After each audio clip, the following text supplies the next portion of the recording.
Good evening, and thank you for tuning in to this evening's bit of the Barrier Beach Blues. My name's Johanna Matheson-Elmer. I'm the director of Artist in Partnership, a not-for-profit cultural arts organization that's been serving the community for over 20 years. And we do have a couple of our board members online, Susan James, Lisa Angelis. I'm not sure who else, but welcome and welcome to all of you. I'd like to give you a little background about the annual Barrier Beach Blues Festival. The first one started in 2009. We started with Ladies Sing the Blues. And then we went on, we had Delta Blues, we had Juke Joint Blues, Chicago, Memphis Blues. We even had one year where we featured the Long Island Blues. We've had an amazing run with our partner, Long Beach Public Library, and with the community that has been supporting us and following us for all these many years. 2020 would have been our 12th annual Barrier Beach Blues. I don't need to tell you why it did not go on. It shut down just like everything else in the world, basically. But we're still here, and we're still supporting music and still bringing you the best right now in blues. So we look forward to the day when we can return in person and also to be able to continue with technology the way that it is now, so that it'll allow people from everywhere, regardless of circumstances or distance, to be able to enjoy and learn about music, learn about the arts, and be part of our community. Artists in Partnership is committed to preserving the music, and we are developing new audiences, creating new programs, and keeping the blues alive. This evening, we're delighted to feature Toby Walker. I'd like to tell you a little bit about Toby. He's no stranger to our programs, having headlined some of our previous Barrier Beach Blues festivals. He is internationally and nationally known, has been hailed as a roots music fingerstyle guitar virtuoso, has toured the US, England, Wales, France, Germany, the whole continent. He's been featured in the New York Times, London Sunday Times, the BBC, Sirius XM Radio, and was the first place recipient of the International Blues Challenge Award in the solo division. And that was one of the categories of the yearly Blues Foundation Awards in Memphis, Tennessee. He blends the styles of blues, ragtime, country, bluegrass, rock, and old-time jazz. And he creates his own unique style. In 2010, Walker won the New York Music Award for Best Instrumental CD, sharing the honors with Mariah Carey, Rufus Wainwright, and Judy Collins, among many others.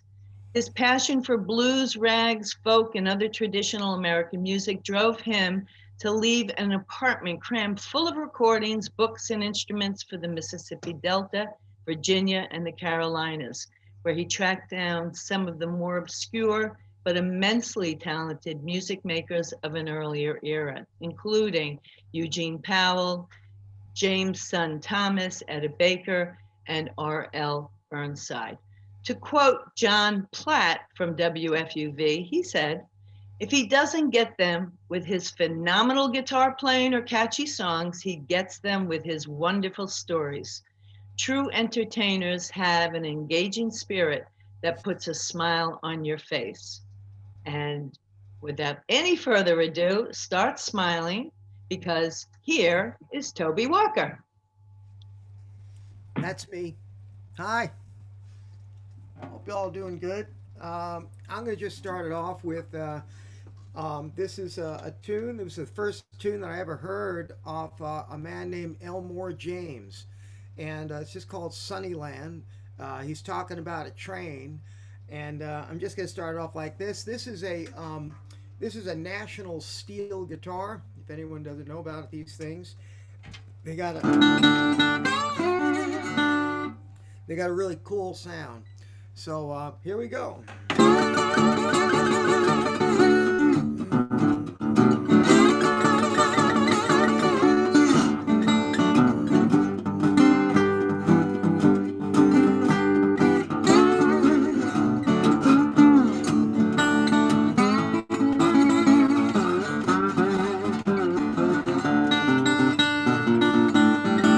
Yeah, seems like I heard that lonesome sunny land train blow.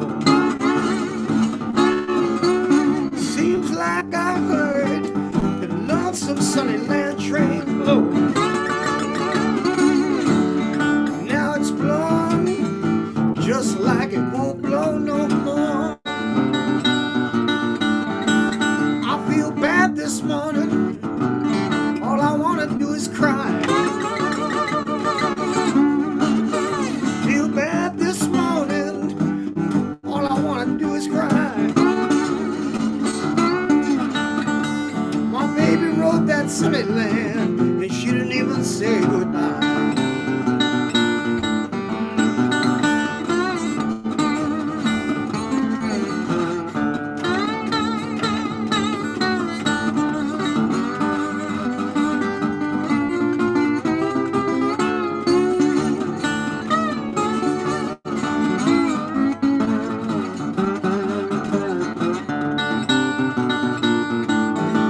Folks, I'd like to introduce my bass player. That's the thumb right here. I have my fingers, they play a little.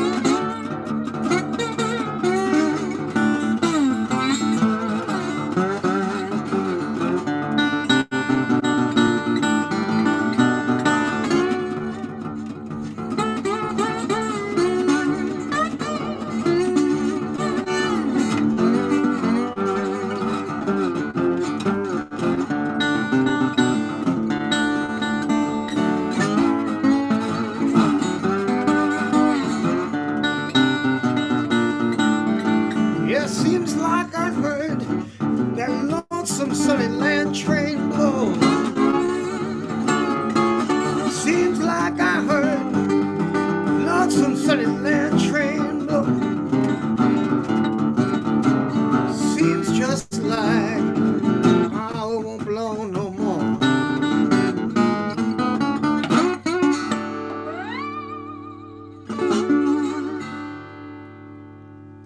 There you go. There's the first one out of the pad.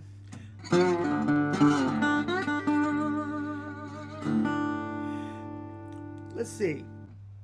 I think I'm going to do doing a couple of these traditional things, but I'm also going to be telling some stories about what Joanne was talking about, me leaving an apartment crammed full of records and books, which is exactly what happened.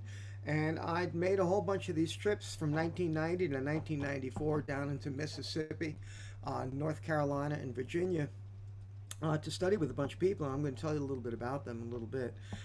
This is a tune that was written by Muddy Waters. Muddy Waters was originally called McKinley Morganfield, and he came out of Mississippi and he immigrated up to Chicago. It's called Baby, Please Don't Go. And he's talking about basically a person that was sentenced to jail by probably Parchman Farm in Mississippi. And he says a line in there. He says, turn your lamp down low. Baby, turn your lamp down low. And pretty much what he means by that is that he's away and he doesn't want his woman to turn that lamp up inside the house. He doesn't want another man seeing her. So this baby, please don't go.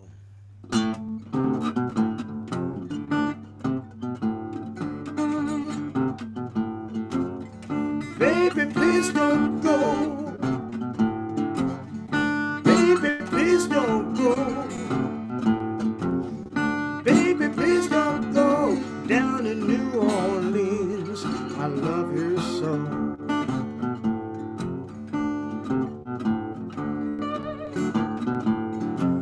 They got me way down here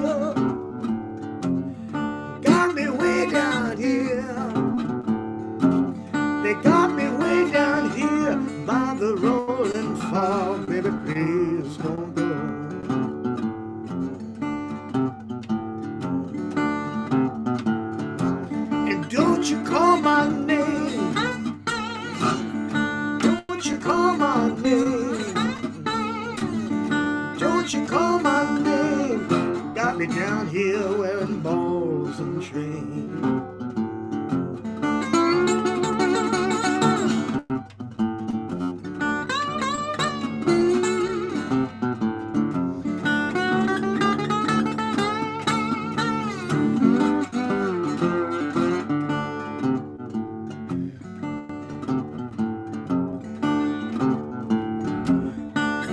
Turn your lap down low.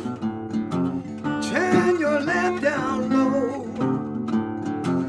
Turn your lap down low. Baby, please don't go. Love you so. Baby, please don't go.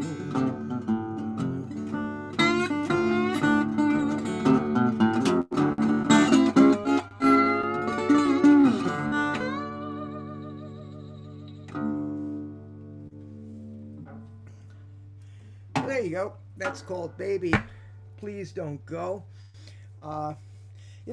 Let's see. I don't have too much stuff planned out, except for it just sort of like comes in from the sky, and I'm thinking about. I think I'm going to do this one. This is a ragtime tune that I learned from a man named Eugene Powell. Eugene Powell came out of Greenville, Mississippi. Eugene was probably in his 80s by the time I met him. And I knew he was a fabulous guitar player. And what he had done is, when I got there, we were just sort of hanging out in his house. Actually, that's right. I had to get there and meet him at about, I think it was like 2 o'clock in the afternoon. And I wasn't quite sure of the address. He kind of stumbled and told me some stuff on the phone. But when I got there, I saw a local mailman, thank goodness. And I said, I'm looking for this guy who lives on this block. And he says, oh, yeah, this guy. Yeah, he's at that house there. And I went to the house, knocked on the door, but he wasn't home. He didn't come home for like 2 hours. We totally missed the time. And he came out and he says, oh, yeah, you're Toby. I said, yes, I am. You're Eugene. He says, yes, I am. I said, well, okay. He says, I'm sorry I was late. I was at my girlfriend's house. I said, okay, all the power to you. So we sat into his house. We went into his house, and he was telling me that when he was a young kid, he was about 14 years old, he used to play with a guy named Hacksaw Harney. Hacksaw Harney was 16 years old and would teach him some of the guitar tricks that Eugene still played to this day. And Eugene said they used to play medicine shows. So these two boys, 14 and 16 years old, would have their guitars with a guy that drove the wagon, and it was a medicine show. It was painted on the side, the guy's name, Dr. So-and-so. And, on a Saturday afternoon, they would come into a little town, rural Mississippi, and of course, we didn't have the internet or television, radio, or anything like that. The only entertainment we had was that back then that they had was these live entertainers that would every now and then pass through. So the wagon would pull up, and Eugene and Hacksaw would jump out, and they'd stand there, and they'd start playing music, and pretty soon, these people that were working on the farms all week long, they were in town doing the shopping, they'd come by and listen to these two boys playing. And when a crowd got really big, that's when the doctor showed up with his medicine. And the medicine could cure just about anything. So Eugene, I asked him, could you show me a tune that used to play from back then? And he said, yeah, sure. And this was it.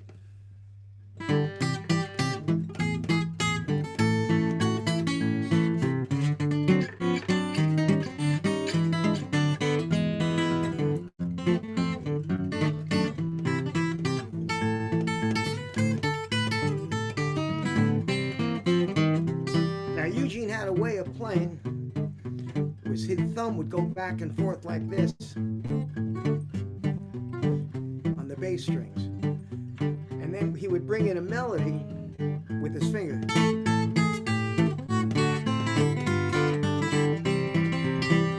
So you go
So that's what he had showed me, and he showed me a couple of other songs, but that was the one that I kind of liked the most. He played that ragtime and he played old blues. And when I visited him a few times, and one time when I visited him, I left and I forgot my glasses. So I came right back, maybe 5 minutes later, and maybe 10. And I knocked on the door, on his front door, and I hear these locks opening up, and then the door opened just about this much, and I'm looking at the business end of a 38. And I said, Eugene, what are you doing? He says, who is that? I said, it's Toby. I was just here. Was, oh, yeah, that's right. Yeah, hey, come on in. And went to get the glasses, and he showed me a few more songs. But the most important thing that he showed me, or he told me, was that he said, I want you to carry these on for me, the blues. I thought I was pretty honored with that. So that's what I'm doing. But I like playing kind of modern blues too, and on an acoustic guitar. And I'm going to be doing this tune by a man named Robert Cray. He recorded this on an album with Albert Collins and Johnny Copeland, three incredible electric guitar players. And this is about a woman that just is, she's the luckiest woman in the world. She's really into something.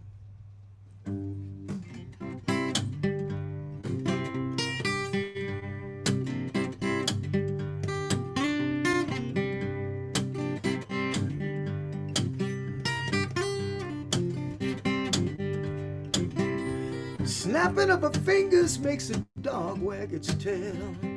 Whistle from a voice makes a train jump its rail.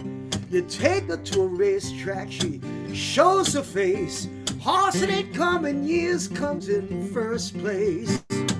She's into something. You know the gal is into something. She's into something. You ought to be into something too.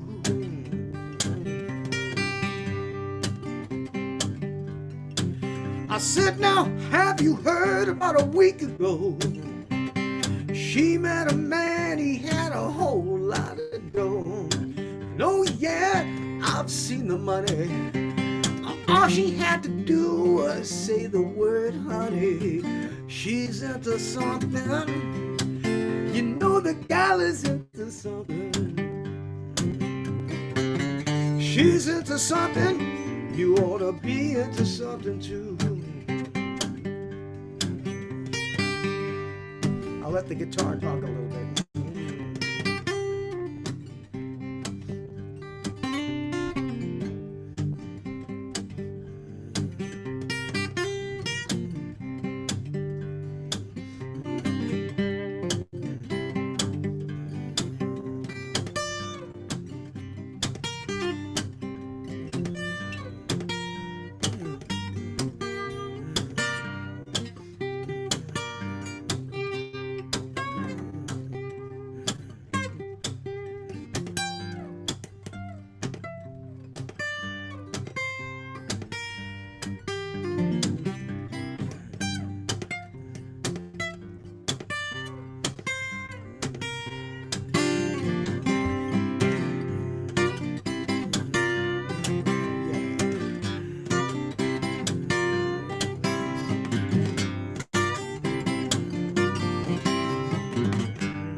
Yeah, she drives around in this car, real fancy set of wheels.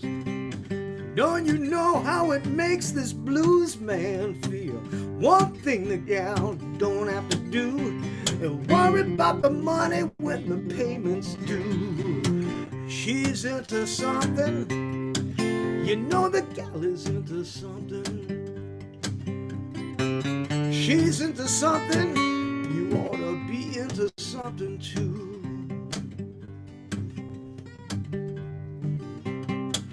Yeah, and I said, hey, hey, hey. I said, yeah, yeah.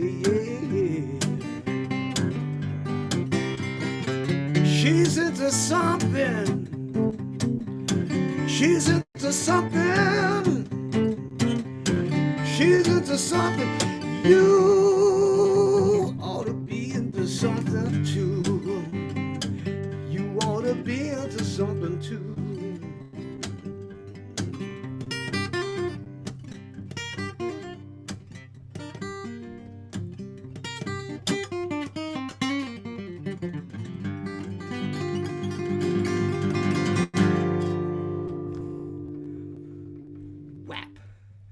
So that's a little.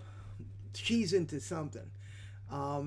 I think this one, like I said, I don't really plan on doing things, but I thought this one would be kind of a cool one to do. Um, there is a guy, you know, if it wasn't for certain people, just give you an idea of, there was a whole movement of folk music in the late 50s and then the early 60s. And all these college kids were getting turned on to, oh, I don't know, like Peter, Paul, and Mary and things like that. But they started getting really deep into the roots of everything, really getting deep into the roots of everything. And there was a record collection that came out by a guy named Harry Smith. He was a really eclectic type guy, and he collected all these 78s back then, and he would put all these 78s in a compilation. And this was music that was collected from all over the South, all kinds of music. But when these college age kids heard this guy named Mississippi John Hurt, they were just stunned at how beautiful the music was. And of course, they wondered if this guy was still alive. They didn't know he was still alive or not. Well, one of them from Washington, D.C., this guy, Tom Hoskins, he listened to this one song called Avalon Blues, where Mississippi John Hurt would say, Avalon's my hometown, Avalon's my hometown. And Tom, this kid, probably maybe 20 years old, wanted to get down and see Avalon. Well, he didn't have a car. It's a long walk from Washington, D.C., so he met this girl, and this girl had a car, and she wanted to go down and see the New Orleans Jazz Fest. So he figures, sure, we'll use your car. We'll get to the Jazz Fest, and maybe on the way back from that, we'll stop and find Avalon, Mississippi. So that's what they did. Him and this girl just driving down to the New Orleans Jazz Festival. They get down to the Jazz Festival, and this guy calls his friend up, and his friend says, Tom, do you realize there's an all points bulletin out for you? The police are looking for you in 20 some odd states because you're crossing state lines with a minor in a stolen car. And Tom's on the phone like this. He can't believe it. He looks over this girl and he says, how old are you? And the girl says, well, I'm 17. And he's like, well, whose car is that? She says, that's my father's. Yeah. So they left the Jazz Festival at the middle of the night, and they were driving through these country roads, and by the morning they finally got into Avalon, Mississippi. And Tom just was asking around this little general store with this man, and he asked if John Hurt was still alive. They said, sure he is. He lives right down the road. Tom Hoskin gets down the road, and he knocks on that door, and there he discovers this old man who is still playing the music. And that was the beginning of Mississippi John Hurt's second career. He was a sharecropper most of his life, maybe just played farmers. And now he winds up playing for festivals with thousands and thousands of white college kids. Blew his mind. But he turned out to be very popular. And I'm going to play that song for you now. It's called the Avalon Blues. This is what the song that led to his discovery, and it led to a lot of other people going down south and trying to find a whole bunch of other people that they had records of and they didn't know they was alive. And it started a whole folk blues movement. So here we go.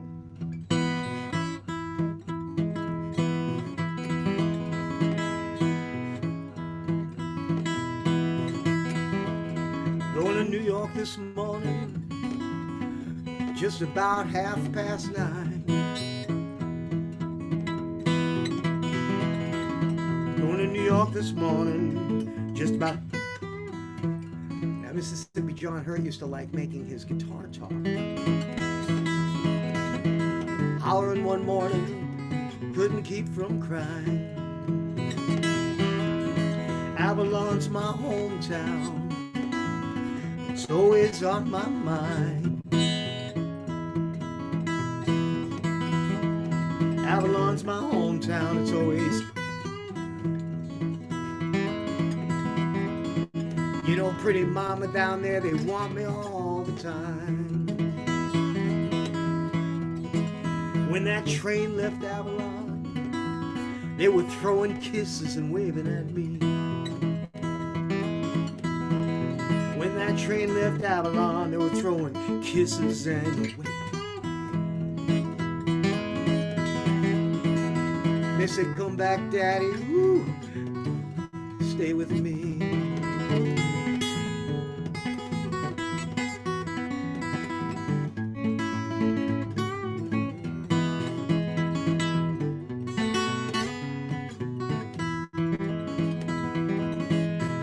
Avalon's a small town, it's got no great big ring. Avalon's a small town, it's got no range. Pretty mom in Avalon, they'll spend all your change.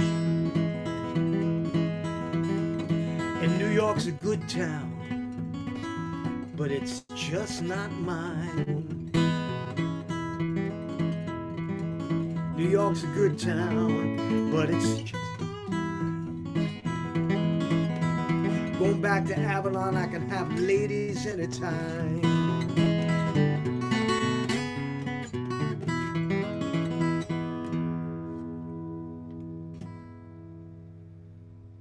That was Avalon Blues.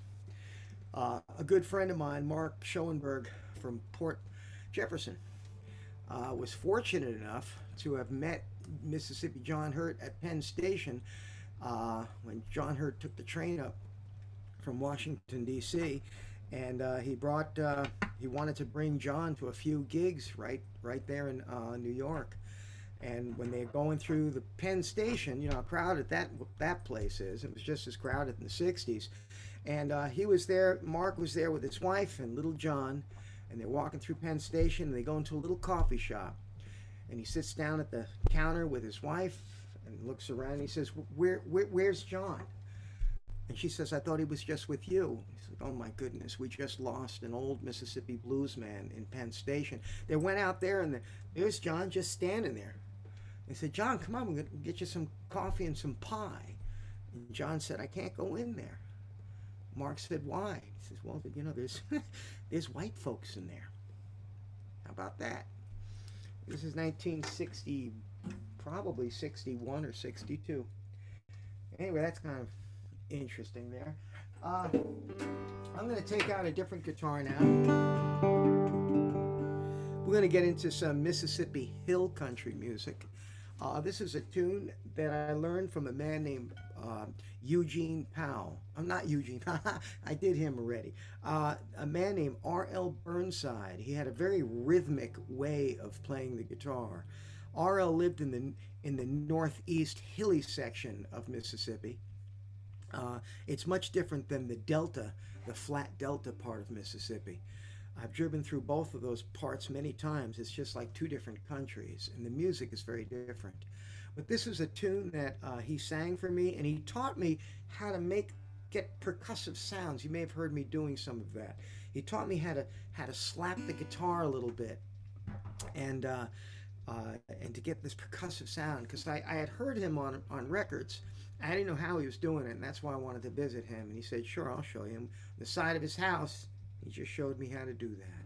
So I'm going to do a tune. It's one that he wrote. It's called "Poor Black Maddie," and for the guitar players and musicians out there or anybody, he just stays on one chord, and that was very characteristic of the music of Northwest, in Northeast hilly country of Mississippi, and it just has this droning quality to it, real droning quality.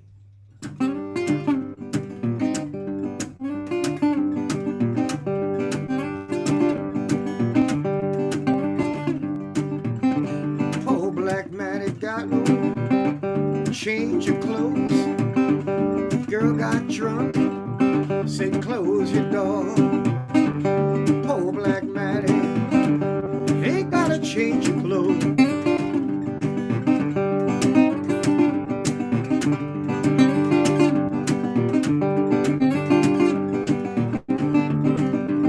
Yeah, I'm going to Memphis, baby, worldly fair.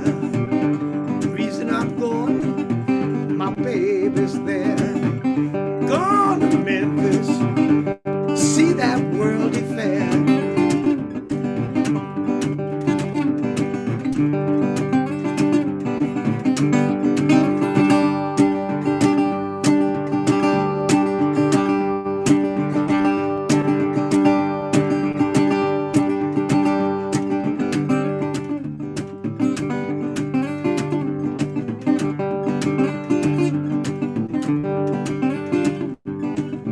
I need no heat or fireplace by my bed.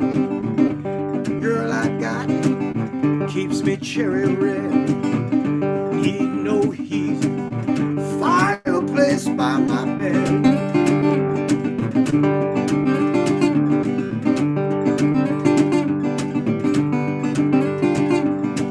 You know the girl I got, she keeps me cherry red.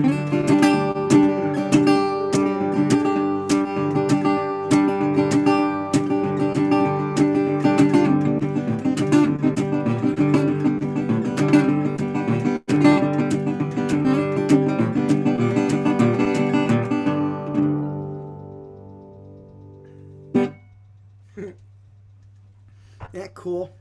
Yeah, he would play for his neighbors and everything like that. And one time when I was visiting him, he had a whole bunch of people over, and just to see this, they're all in the yard like this, and just dancing to this stuff. A bunch of his neighbors. It was Saturday, and they were just all just kind of dancing. He just, he would.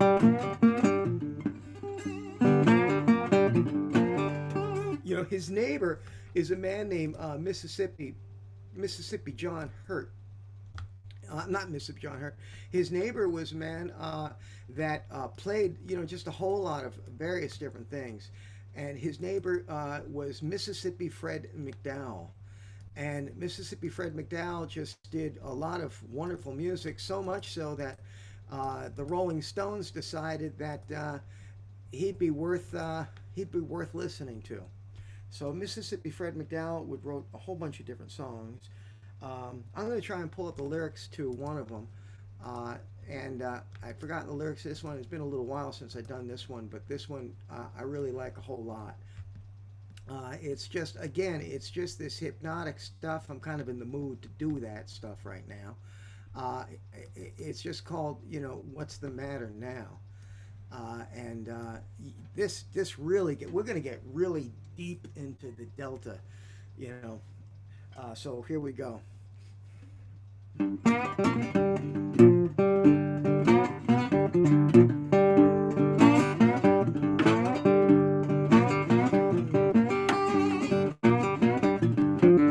Listen up, baby, what's the matter now?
on, baby. She went away.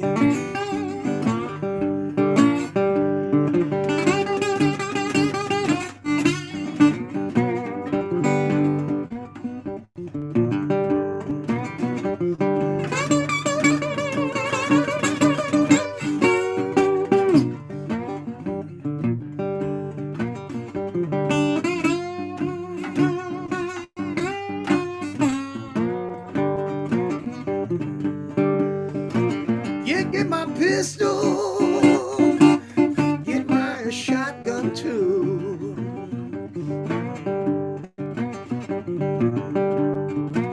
Get my pistol, get my shotgun too.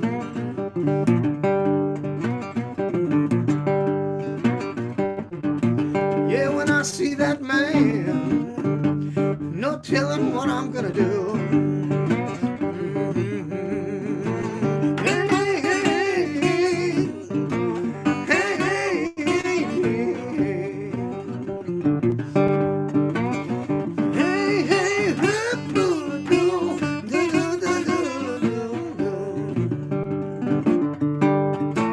I'd rather see my mama come in sloppy drunk.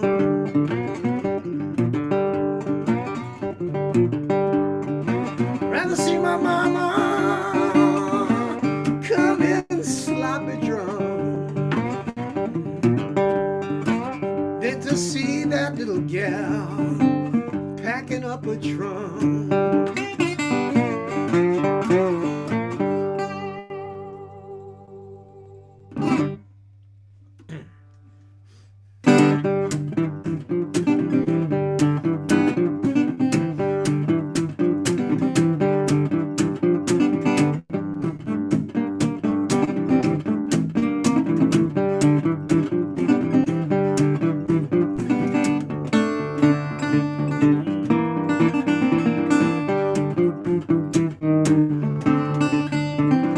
Come on, baby, take a little walk with me.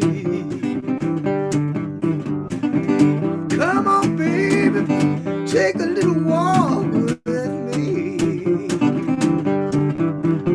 You know I got that something that I want you to see. I hear you feeling down, baby, I hear you feeling blue. Dr. Toby Walker got the medicine for you. Get in step, baby. Take a little walk with me. You know I got that something that I want you, yeah, I want you to.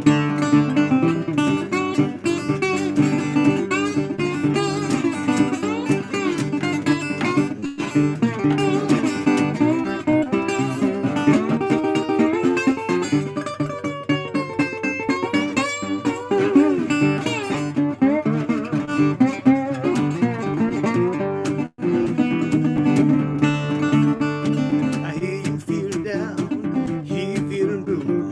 You know I got the medicine and I'm getting it for you. Get in the step, baby, take a little walk with me.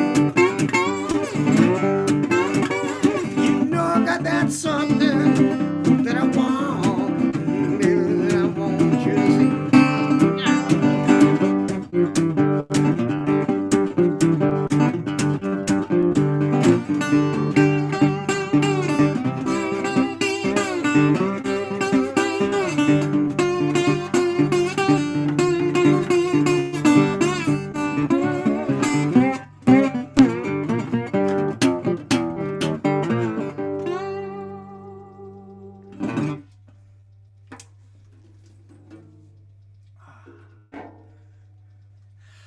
Whew. Well, you can throw money at the stage at this point.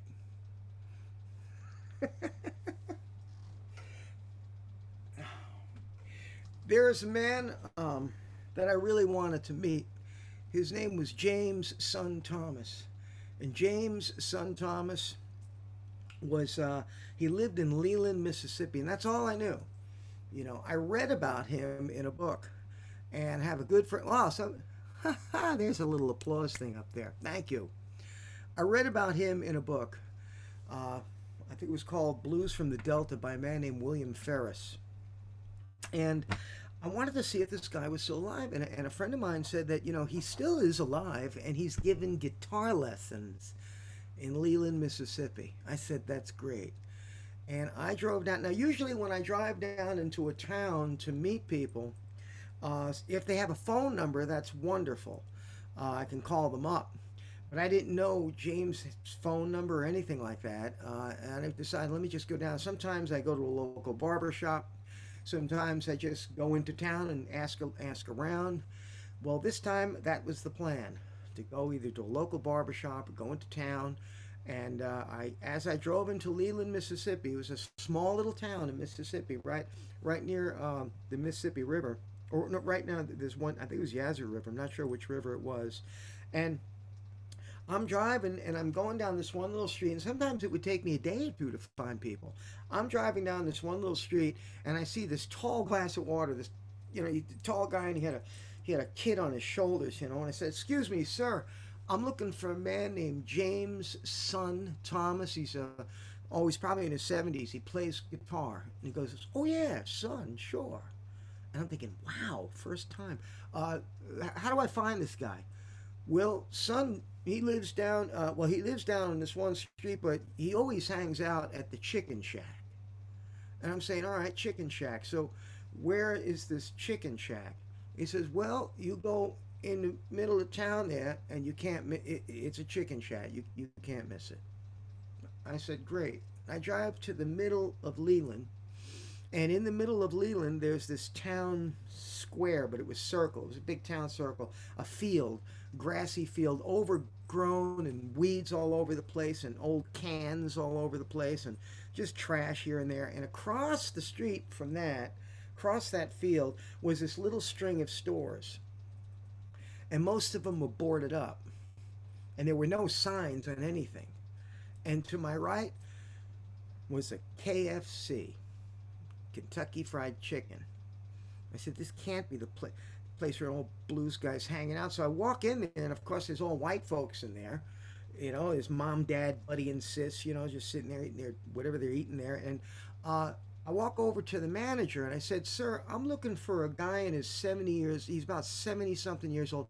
His name's James' son Thomas. He plays blues guitar. Have you ever heard of this guy? Manager was like, no, I really can't. Wait, what was his name? I said, his name's James' son Thomas. Wait a minute, wait.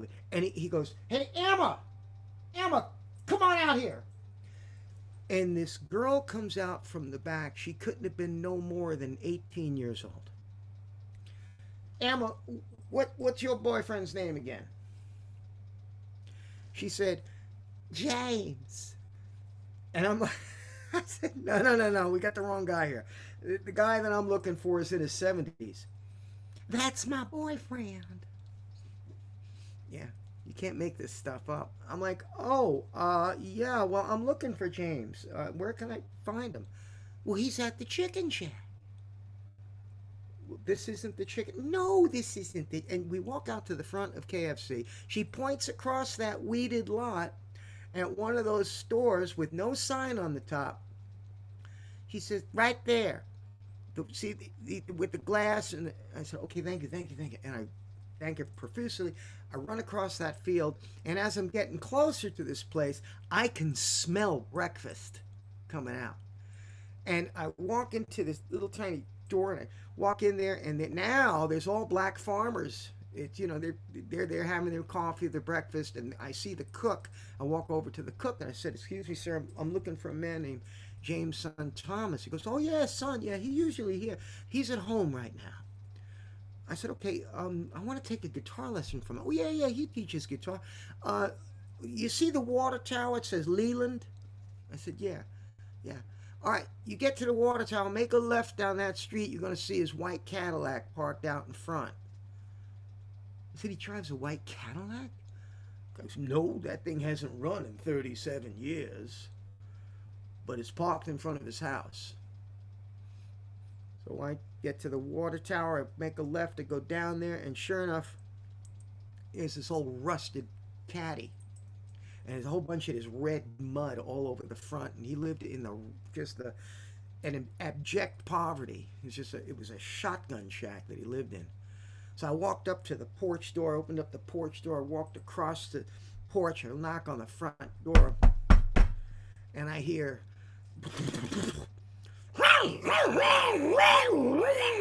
on the other side of that door, and scratch, and I'm like backing up, and I hear, "Who's that?" I said, Jay, son, my name's Toby Walker.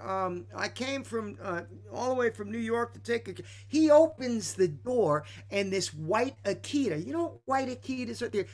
They were bred to be guard dogs in China. This white Akita just jumps up, knocks me down on the porch, and is over my face like, and then starts licking me all over my face. And that's when Son leaned over and he said, "That's my dog, Snowball. He usually doesn't like white people." We went back into Son's bedroom, and he took out his guitar. I'm going to use it on this one. And he showed me how to play a tune called 61 Highway. Now, maybe there's guitar players out there, maybe not. And it doesn't make any difference. You like this guitar lesson anyway. You don't need to play guitar for this, but you'll get a kick out of it, and guitar players get a kick out of it too. He said, "I'm going to teach you a song, 61 Highway. It's the highway that you came in on." I said, "Yeah, okay, good." He says, "All right, now, you're going to play E chord." Okay, I got that one. Now you're going to go to this one. I went, "What's the name of that one?" He says, "I don't know." Then you go to this one. And then back to that one. And then when you get back to E chord, you go. So I went, all right. So I said, "Okay, now you're going to go to your A flat." Now the guitar players out there, they know that there's an A chord. I know it's an A chord. And I said, "Isn't that an A chord?" He says, "No, that's an A flat." I said, "Well, why is that an A flat?" He says, "Because your finger's flat." He said, "You can't make this stuff up." So he goes, "Now when you get to the A flat, you're going to go." So I said, "All right, let me see." "Okay, good. Now you're going to go back to those chords." I said, "Got it. Now you're going to go to this one." Now, I wasn't going to even bother asking him what that chord was. I said, "Okay, good. I got it. Now you go back to your A flat. Then when you get back to your E chord, you're going to do this." All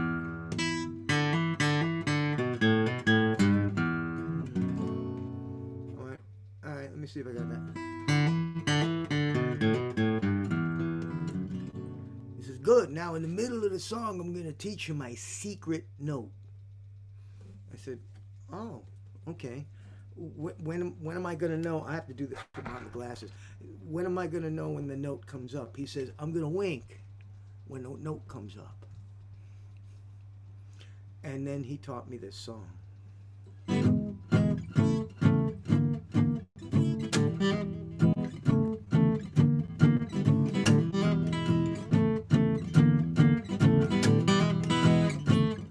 Yeah, 61 highway,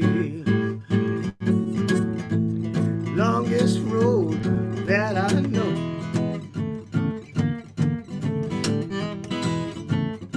61 highway,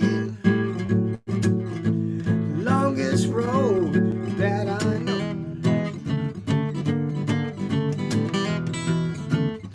You know it starts up from Chicago, goes down to the Gulf of Mexico. Yeah, you can love me or leave me any way you want to do. Yeah, you can love me or leave me any way you want to do. Well, I'd rather you leave me than to live a life of misery.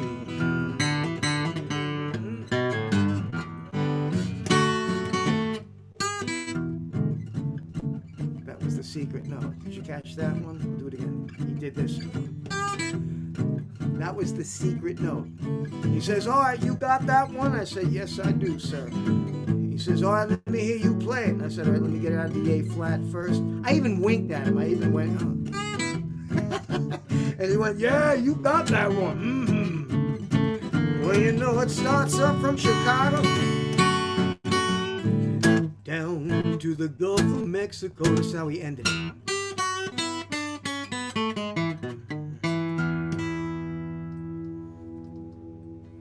We didn't do that, but that was James' son Thomas. He was a really cool guy. I want to get into like a little bit more modern stuff. Well, another thing about James is I think the second or third time that I went to visit him, we were sitting in his bedroom, and he said, I can't play too much because I just got out of the hospital. I said, oh, okay, I hope you're okay. And he says, yeah, okay. And he lifted up his shirt. There's a bandage all along the side of his side. I said, what happened to you? And he says, I got shot. I said, he got shot. And he had a pistol on the side, on his night table, right there. He says, yeah, it's a little dangerous here. So anyway, I'm going to do a little bit more modern stuff right now. You know, I have background in classical music and jazz, and I kind of apply, and rock, and I apply that to fingerpicking music. So this is a tune, it's a traditional tune called I Know You Rider. And I'm going to be doing a lot of improvisations in this. And just sort of, this is kind of like I like doing this stuff. So I'm just going to get it going. And I got my bass player going just like that.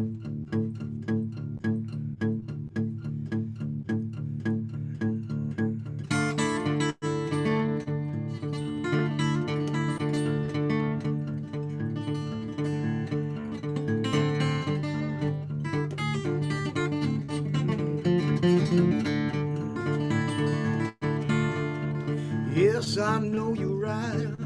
Gonna miss me when I'm gone. I know you're right. You're gonna miss me when I'm gone. Gonna miss me, Daddy, from rolling in your arms. I laid down last night. I could not get my rest. Laid down last night, I could not get my rest.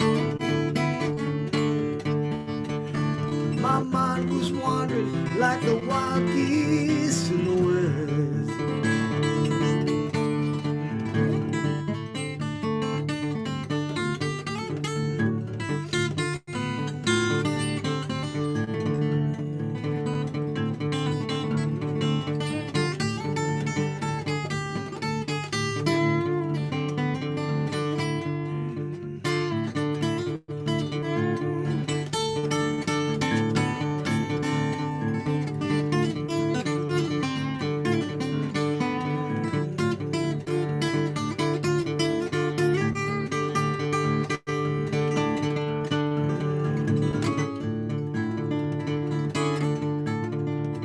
Sun's gonna shine in my back door someday.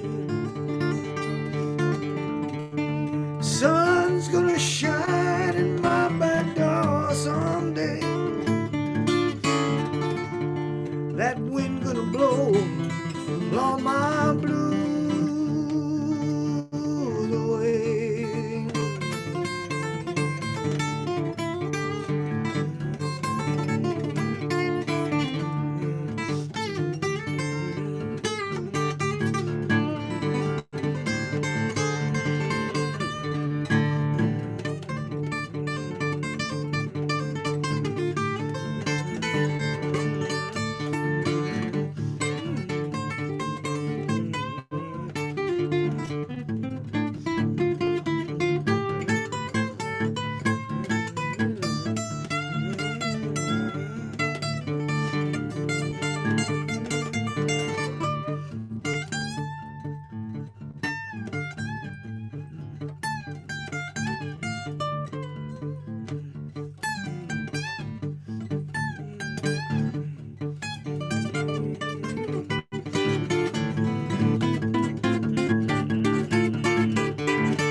was a headlight on a northbound train.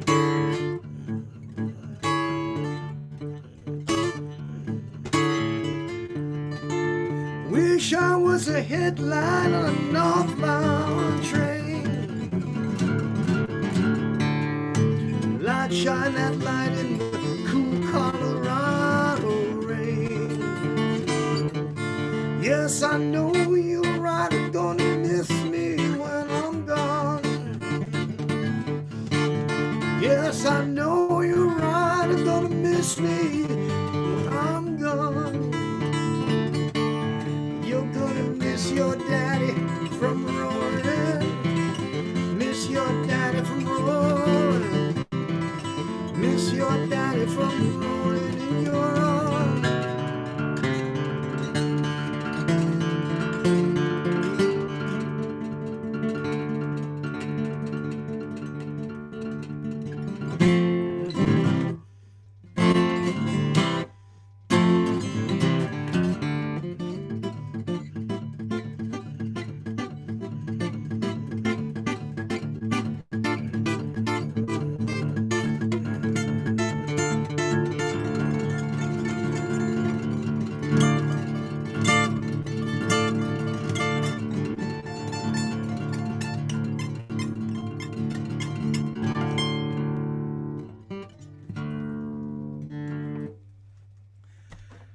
Well, that was a little bit of the more modern stuff that I kind of like doing.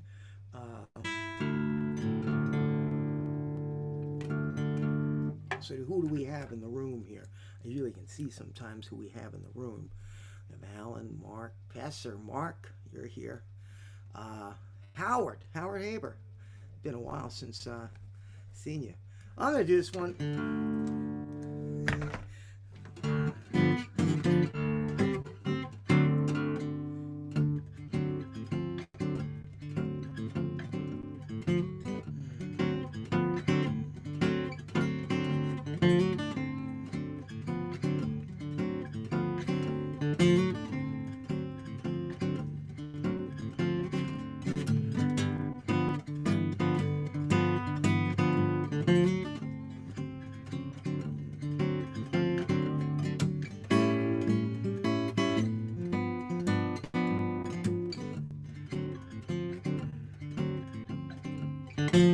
As I was standing by this little hotel, I seen a gal, she was really swell.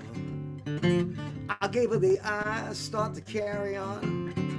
A Cadillac pulls up, and she was gone, and it should have been me with that real fine girl. I said that should have been me driving that Cadillac. Little later on, about 5 minutes past, I seen a gal, she had a whole lot of class. I was about to write her name in my book when her husband pulls up and he's giving me a dirty look, and it should have been me with that real fine girl. You know, it should have been me driving that Cadillac. Standing on the corner was a real sharp cat. He had an Armani suit and a Stetson hat. He had a gal on his left, another on his right. Blonde for the daytime, a brunette for the night. It should have been me with those real fine girls.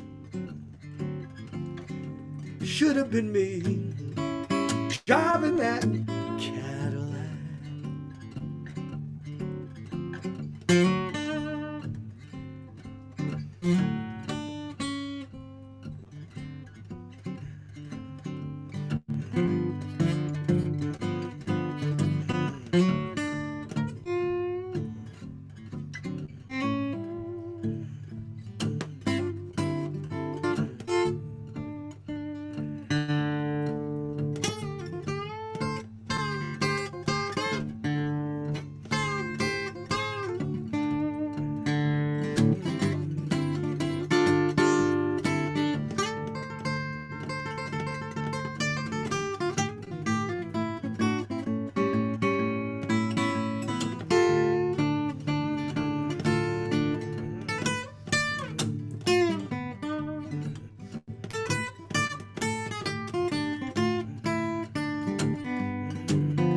Walker.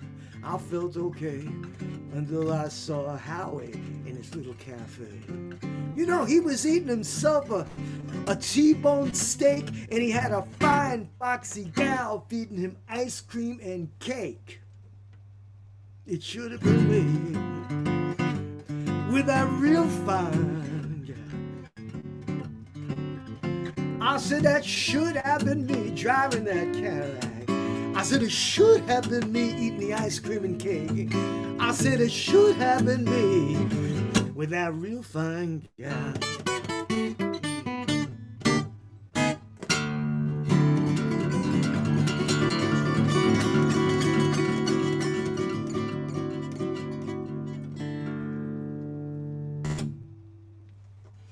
Yeah, it should have been me. We got some time. Matter of fact, I think I'm going to go over to the tricone right now. And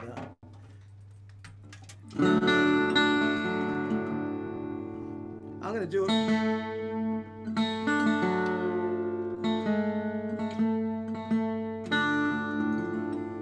I'm going to do a tune that was taught to me. I learned this one from a man named Jack Owens. I'm going to do a couple more tunes, folks. And before I go, I also want to thank the artists in, oh my goodness, I'm going to forget the name. I can't believe that I'm going to forget the name. Well, the Long Beach Library for having me so far. And the artists, Joanna, if you're there, help me. I forgot the name of the organization. That would be Artist in Partnership Incorporated, Toby. Artists in Partnership Incorporated, Toby. Yeah. Yes. Established in 2000. All right, that was it. That, you hear that, folks? I want to thank them very much for making this possible. You're welcome. So this is a tune I learned from a man named Jack Owens. He came out of Bentonia, Mississippi. It's called Hard Time Killing Floor Blues. Most people think that Skip James, a famous blues man, wrote this one. And I asked Jack, because Skip was Jack's neighbor.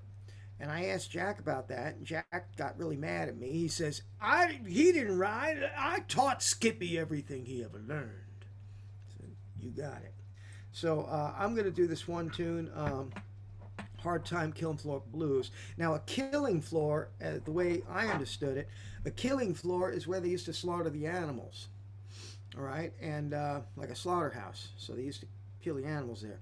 And there's a, you know, if I ever get off this old killing floor, I'll never get this down no more. I mean, it's a metaphor for just being extremely depressed and having hard luck. And Jack certainly had that.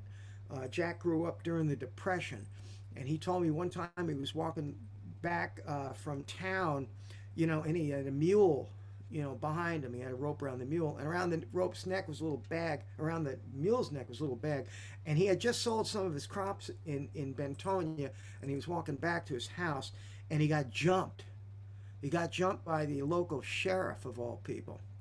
And the sheriff turned around and took out half his money and put it in his pocket, and then told Jack, you know, here's the other half, and you better not tell anybody about this, because we have a tree that we usually take care of people with. That's what he said. And, you know, Jack couldn't complain anything. Not only was this guy the sheriff of Bentonia, he was also the head of the Ku Klux Klan. So when he sang this song, Hard Times Here and Everywhere I Go, he had a good reason to sing it.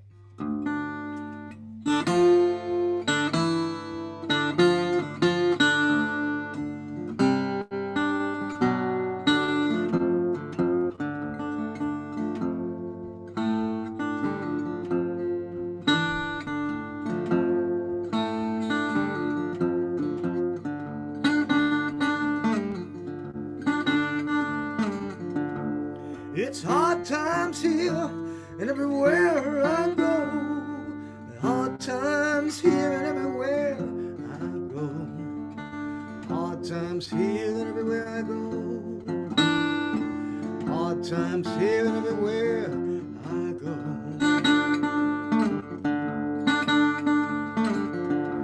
And if I ever get off this killing floor, I swear I'll never get down this low no more. Hard times here and everywhere I go. hard times here and everywhere I go.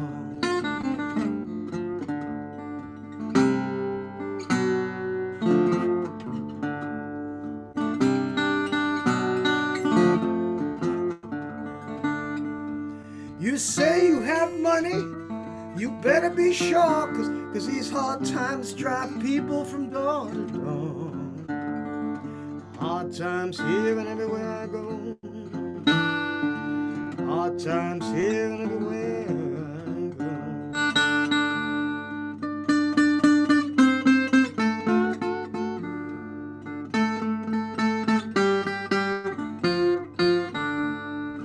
Hard times here and everywhere I go. Hard times here and everywhere I go.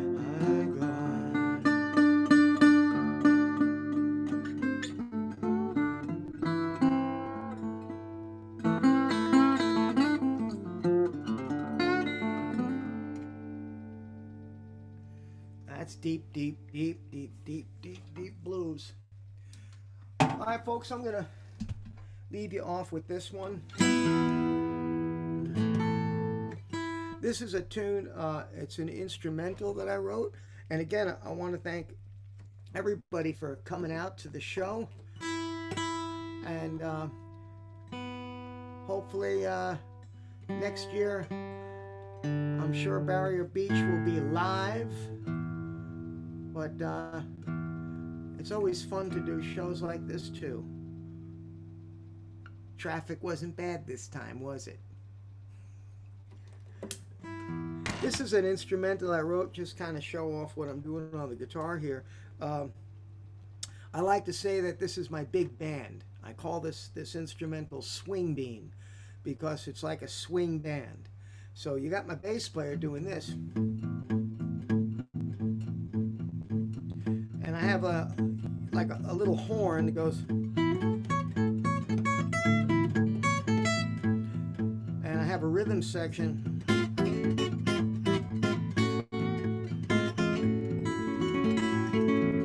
And I'll put that together, and maybe I'll bring out a whole horn section, and maybe a drummer.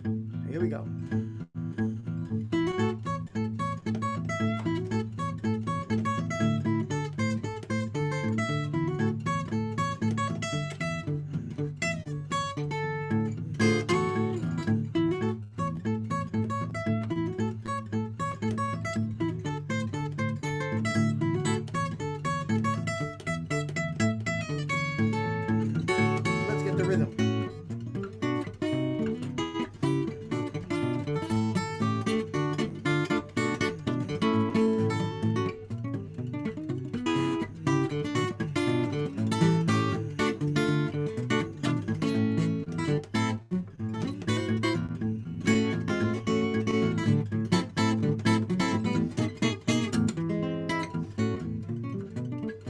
I forgot to introduce the lead guitar player. For crying out loud. Lead guitar players hate that.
Section.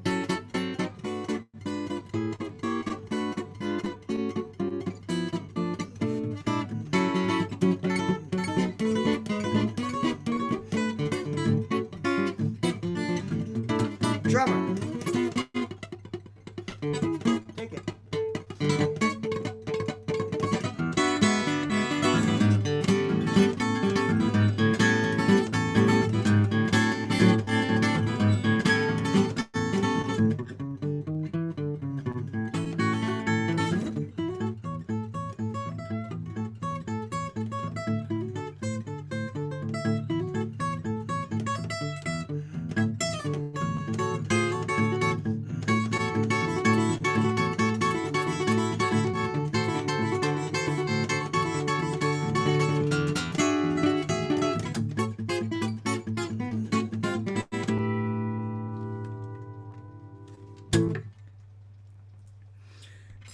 that's the whole band, folks. I call it the band in my hand.